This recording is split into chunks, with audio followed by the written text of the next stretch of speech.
That's crazy. Yeah.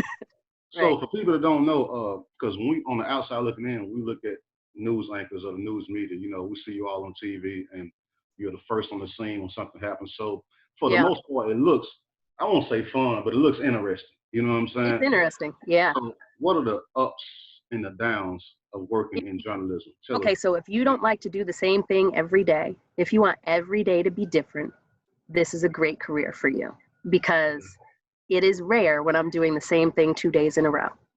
If it's a big enough story, when you think about it, when you watch the news every day, there's something that has happened. So it is rare when I'm sitting here telling the same story twice, which means I'm not going to the same street every day. I'm not meeting the same people every day. So you don't really get bored.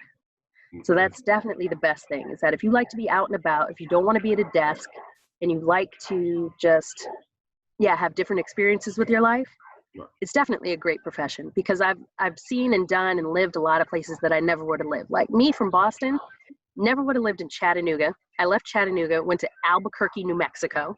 What am I doing? I remember saying, I saw What am I doing in New Mexico? What am I doing in New Mexico? Right. Then I left New Mexico swearing I was coming east, and I moved further west to Phoenix. So I lived in Phoenix. What am I doing in Phoenix? So I live in all these places that I never would have lived, meeting people I never, like I flew in a helicopter and landed on Native American reservations, literally landed in the middle of reservations. Like never would have had that experience anywhere, like those kinds of things. Will always be a part of me.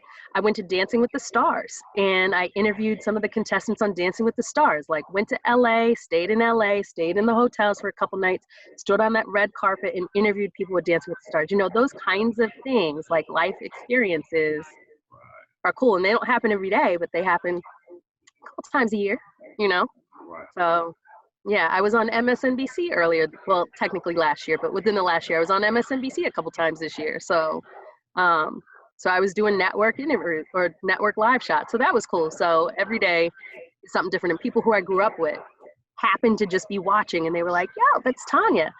So, and they messaged me on Facebook, like, I saw you on the news. So anyway, it's every day is different.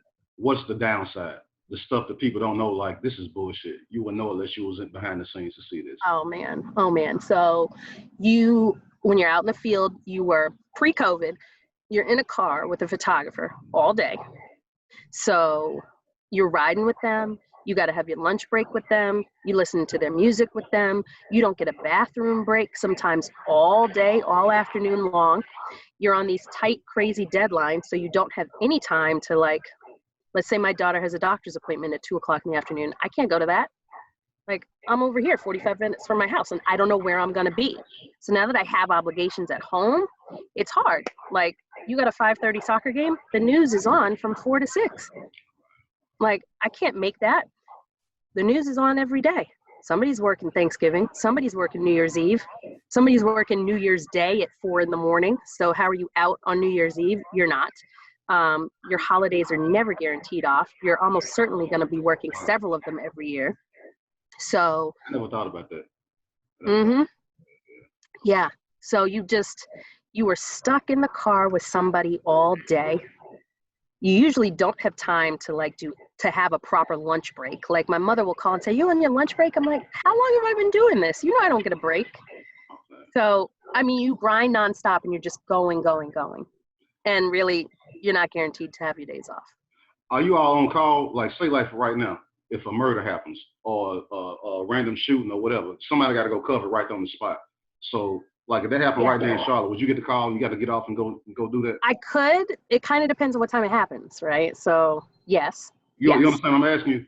Yes. The short answer is yes. Okay. But right now at 3:30 in the afternoon, I know that the crew that works for the 11 o'clock news has already come in. So there's a better chance that they're going to get it because they're not as far into their story. If you call me now, then the story that I was supposed to do at 5 o'clock tonight won't happen. You're going to have to blow that up to move me. If you have somebody else who hasn't gotten anywhere yet, it's better to move them.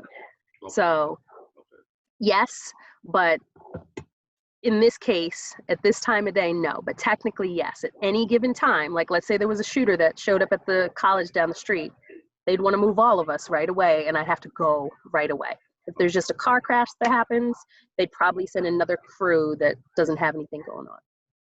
Okay. But yeah, I got to be ready to move. And when things happen, I start getting nervous. I'm like, oh, when's my phone going to ring?